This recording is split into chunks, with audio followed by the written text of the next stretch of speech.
So what I want to do too, because we're doing this live, and I want to send this to a few people. So we're going to get into the show. We're definitely going to do that.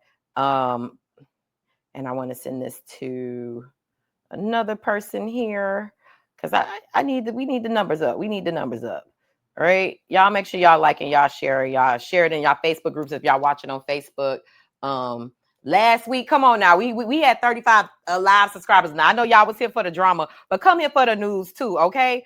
Don't do me like that. Do not do me like that. Don't just only come over here for the drama. We do more than that over here. So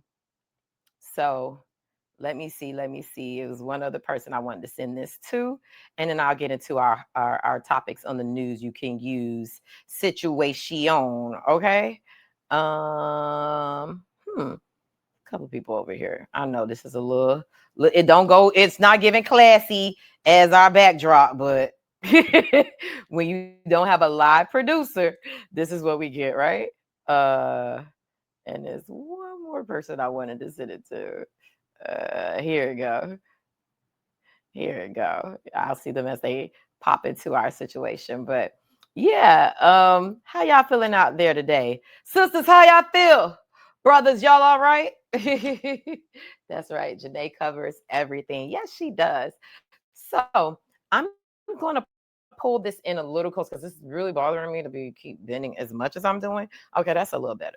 And that way I could kind of extend my arm and still give what I need to give. I love it today. So first story up in the news you can use segment, it is rest in peace to Dwight Screamer Wells. He's a Miami activist in South Florida who was gunned down earlier this week.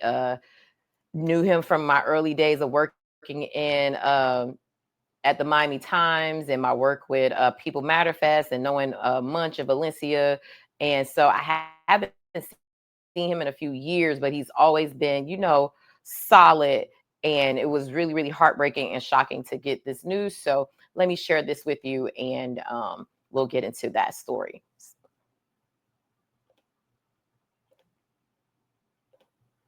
So here we are. I would like to read with you guys what happened. So rest in power. Miami mourns the passing of anti-gun violence activist Dwight Screamer Wells. Screamer was his nickname. Yes, very, very sad news coming out of Miami. And so I'm not going to show the video that the news stations have been sharing. I just think it's really insensitive to show the last moments of somebody's life, especially when they pass away in such a tragic, way. So we're not going to play that video, but this is what Hilo News reported on the situation. It's with great sadness that we share the passing of Dwight Screamer Wells, a popular and influential anti-gun violence activist from Miami. It's reported by the Miami Herald that he was gunned down Friday night while playing dominoes in front of his restaurant in Miami. According to the Miami Herald, Wells 40 was playing with two other men when a man walked up and shot him. The police said the shooter ran off on foot. Around 9:20 p.m., Miami officers responded to the shooting call outside of Wells' restaurant titled Winning and One Turkey Legs in Liberty City. Wells' best friend, Santonio Blaze Carter, made a statement via his social media page about celebrating the life of this beloved Miami community leader. And Santonio was quoted as saying, "Miami, we need to have a homegoing celebration so big for Screamer. He was definitely the heart of the city, praying for his mom and the rest of the family. Hilo News sends our prayers and condolences to the Dwight Screamer Wells family, loved ones, and everyone he's impacted in his life." When stuff like this happens, it's always,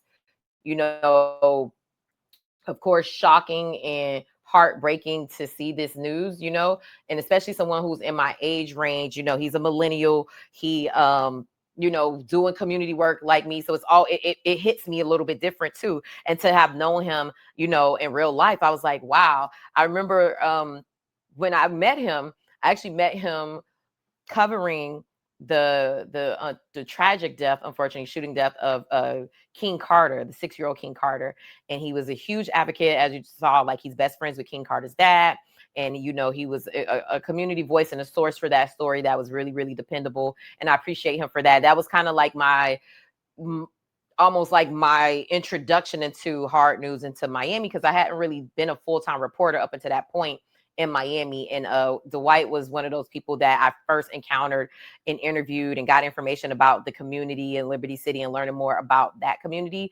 And so for that reason, he played a special place in my heart as far as like my reporting career, because he was one of the first people that I interviewed when I was there at the Miami Times. And so definitely to see this news was heartbreaking. And like, again, prayers out to my family. If you go to High Low News' Instagram page, we share the homegoing celebration and balloon release that they had in honor of Dwight's passing. So yeah, definitely very, very sad news to share that that the passing of a Liberty City, Miami icon.